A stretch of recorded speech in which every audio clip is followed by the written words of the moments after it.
Welcome into episode 62 of Inside 300, presented by InsideTheMagic.com. I'm your host, Brian Perry. We got people who got to walk on the PeopleMover Track. It's tough to see people live out your dreams. It's coming up next on Inside 300.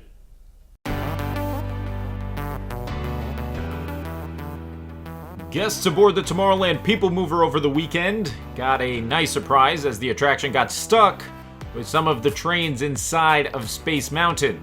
The delay was enough to force the roller coasters to flick those lights on in order to aid with the PeopleMover mechanical issue. The video comes courtesy of Becky Wade on TikTok. You can see Space Mountain rockets zooming by in the distance, weaving their way through the steel that we're all positive would chop our hands off if we raised them. Normally, when the PeopleMover does experience technical difficulties, the ride resumes movement after just a few moments. However, in this scenario, Becky and the other passengers had the honor, yes, the honor, to evacuate their trains and walk along the PeopleMover track. I'll always be jealous of these videos. And while I envy Becky and those who got to walk along the track of such a legendary attraction, call me when someone walks along the Disneyland PeopleMover track, considering that thing hasn't been used in a couple of decades. That thing had ups, downs, wasn't covered like Orlando's, and word is the ghost of rocket rods still haunts it to this day.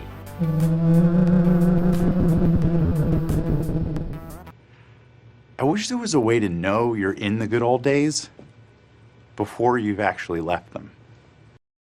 Fun fact, Andy Bernard from The Office was actually talking about the time when the Disneyland Trams would take you to and from the Mickey and Friends parking garage to the front gates of Disneyland.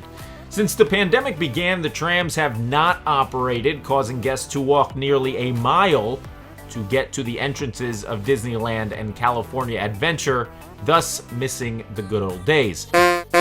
Well, the good old days are on their way back, as the Orange County Register is reporting that Disneyland Trams will make their illustrious return in early 2022. With the monorail once again operating, Disneyland is starting to get closer to the pre-2020 norm.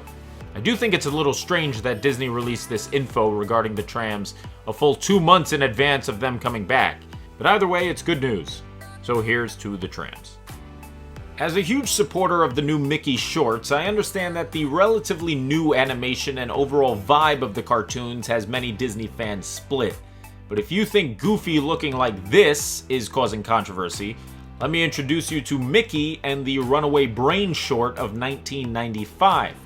With Disney Plus, viewers have the option to stream tons of content focused on their favorite mouse. But Runaway Brain, despite being nominated for an Oscar in 1996, is nowhere to be seen and takes some relatively deep digging to discover.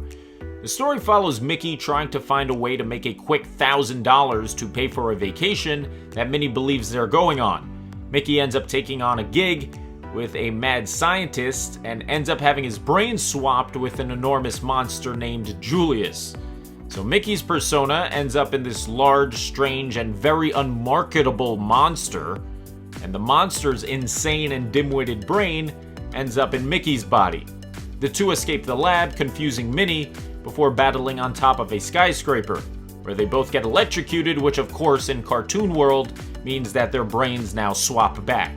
Eventually the story ends with Mickey and Minnie making it to Hawaii and getting pulled by Julius, who is swimming after a photo of Minnie that was in Mickey's wallet, because I guess Julius is now obsessed with Minnie despite having his old brain back. I don't know. The story really isn't that gruesome, and despite initial successful screenings, executives demanded cuts, such as a drooling Julius and removing a more detailed electrocution scene.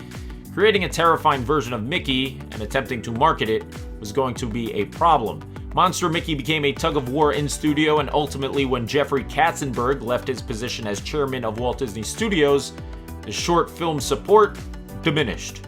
Katzenberg had been one of Runaway Brain's biggest supporters. The short premiered accompanied with a few different Disney films throughout the world, but since then, Disney hasn't given it the light of day.